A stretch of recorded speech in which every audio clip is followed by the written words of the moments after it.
Herkese merhaba, geri döndük. Bir önceki videoda iki mantıksal karışmaya odaklandım. Özellikle bir dinin dış görünüşünün nasıl dinin kendisinin olmadığını açıkladım.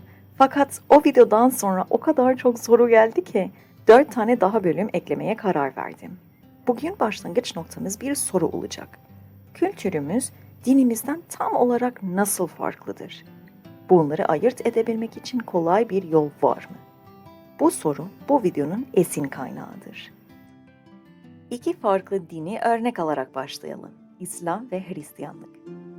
İlk önce her inancın ona has olan öğretişleri var. Bu temel öğretişlere dinin inançları diyelim. Örneğin İslam'da tek Tanrı vardır, İslam peygamberi Muhammed de onun elçisidir. Bildiğimiz gibi İslam'ın 5 şartı da var, 5 sütun gibi.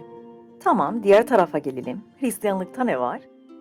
Yine tek Tanrı vardır ama İslam'dan farklı olarak İsa Mesih Tanrı'nın kendisidir.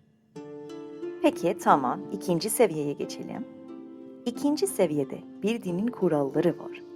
Bu seviyeye dinin ahlakı diyelim ve bunlar inancın temel öğretişlerinden farklıdır. Bunlar şöyledir. Eğer iyi bir Müslüman ya da iyi bir Hristiyan, iyi bir Budist ya da her neyse olmak istiyorsan, işte bunlar doğru bulduğumuz davranışlardır diye kabul ettiğimiz ahlaki kurallar. Yani bir dinin ahlak anlayışı. Örneğin Müslüman tarafta domuz eti yememeliyiz. Ya da mesela cinsel ilişki ancak bir evliliğin içinde gerçekleşmeli. Hristiyan taraf için de iki örnek verelim. Yine seks ancak bir evliliğin içinde gerçekleşmeli ve mesela başkalarını her zaman kendimizden üstün görmeliyiz. Evet, böyle bir ahlaki kuralımız var. Bu iki seviyenin birbirinden farklı olduğunu görebiliriz. Mesih İsa'nın Tanrı olduğunu kabul edemezsem, o zaman Hristiyan olamam. Hristiyanlık için şart çünkü. Ama kendi gururumu kabul edemezsem, bu bir Hristiyan olmadığım anlamına gelmez. Henüz çok iyi bir Hristiyan olmadığım anlamına gelir.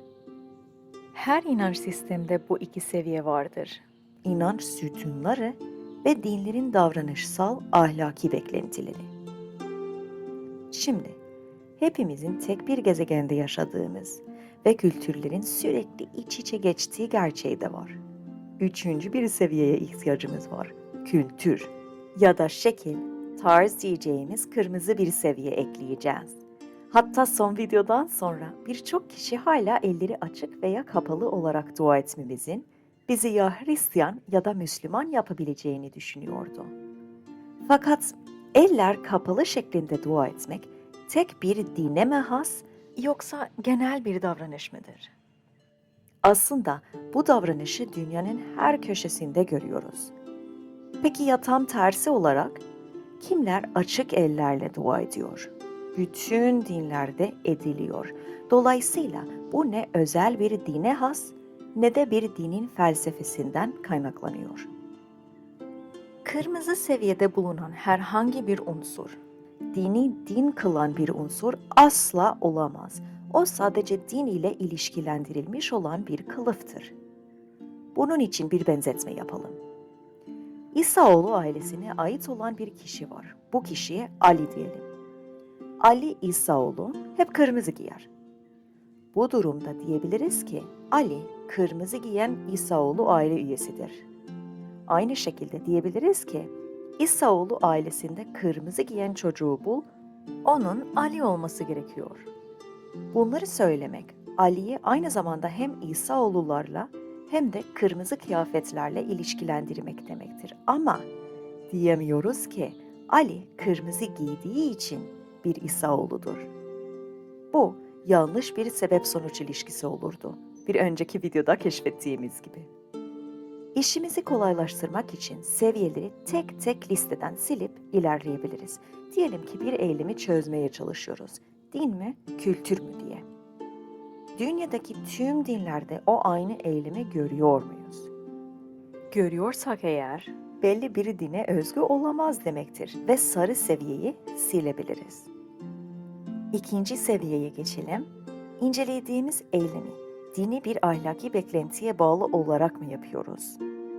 Yapmıyorsak ikinci seviyeyi silebiliriz demektir. Olayı çözdük. Bu eylem kültüreldir. İlk videoda şekil dediğim şey, tarz gibi. Din ile ilişkilendirilen, o dinin dış görünüşüne ait bir değişkendir. Dinli bir değişken değildir. Nasıl hissediyorsunuz? Tüm bu mantıksal karmaşalardan kurtulmak insanı inanılmaz rahatlatan bir şey. Birkaç tane daha önemli örnek yapalım. Tüm dinlerde hem ayakta hem de diz çökerek dua edildiğini görüyoruz.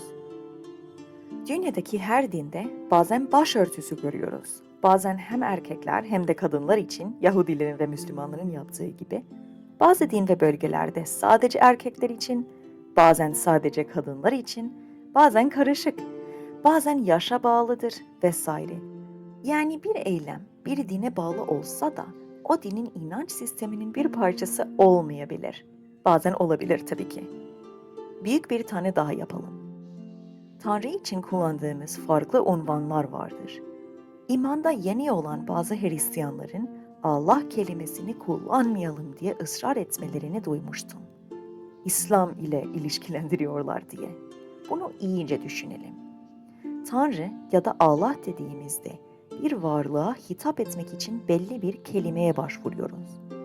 Bütün kelimelerin atası olan başka kelimeler vardır ve bunların hepsi bize çeşitli eski dillerden aktarılıyor. Örneğin telefon kelimesinin Latince'de uzakta anlamına gelen tele ve eski Yunanca'da ses anlamına gelen fon kelimesinin birleşmeleriyle ortaya çıkması gibi.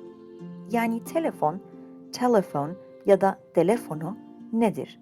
Uzakta olan sesleri kulağımıza getiren makinedir. Neyse ki o eski kültürlerin de başka dinleri vardı ve doğal olarak kendi dinlerine bağlı olarak kullanırlardı o eski kelimeleri. Arkadaşlar, bu ne anlama geliyor? Tamamen mantıksal bir şekilde bakacak olursak, söz dağarcığımızda bulunan bütün kelimelerimiz eskiden farklı bir din ile ilişkilendirilmiştir. Örneğin, Tanrı kelimesi Göktürklerin Tengri kelimesinden geliyor. Pagan bir gök tanrısı. Ama Allah kelimesi Sami yani İbranice köklü ve eski antlaşmada Tanrı için kullanılan unvanlarında al ekinin atısı olan el ekini görüyoruz. Örnekler mi istiyorsunuz? Referanslarla beraber verelim.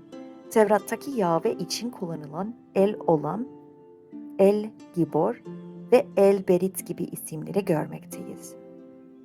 Peki bütün bunlar neden bir sıkıntı değil? Çünkü o her şeye gücü yeten figürünü simgeleyen bir kelimeyi kullandığımızda elbette ki kendi dilimizde bulunan bir kelimeye başvuracağız. Bu unvanların her biri o dilde her şeye yaratanına atıfta bulunmanın gayet uygun bir yoludur.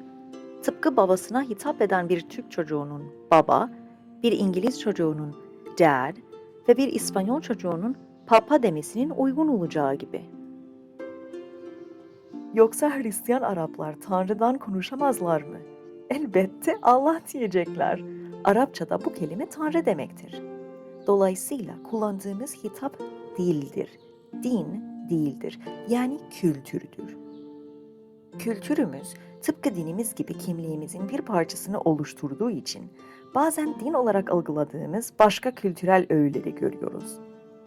Bazen giyim, geleneksel yemekler ya da halkımızın ana dili kadar temel şeyler kimliğimizin o kadar güçlü bir parçasıdır ki inancımızla bağlantılı olduğunu düşünürüz. Ancak burada üç farklı şey arasında ayırt edebilmemiz gerekiyor.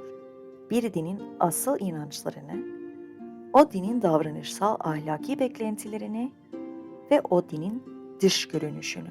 Yani kültürümüze gömülü bir şekilde dinimizi gerçekleştirdiğimiz için o dinin kültürümüzde nasıl göründüğünü. Bu üç değişkeni zihninizde üç farklı seviye olarak net tutarsanız 3. bölüm çok açık olacak. Bir sonraki videoda süzgeç görevini görebilen 3 soru vereceğim. Önümdeki eylem inanç mı? Ahlak mı? Yoksa kültür olan bu dinin dış görünüşü mü diye çözmeye çalıştığınız eylemler olunca Bu süzgeç görevini görebilen soruları kullanarak artık kendiniz çözebileceksiniz. Bir sonraki videoda görüşürüz.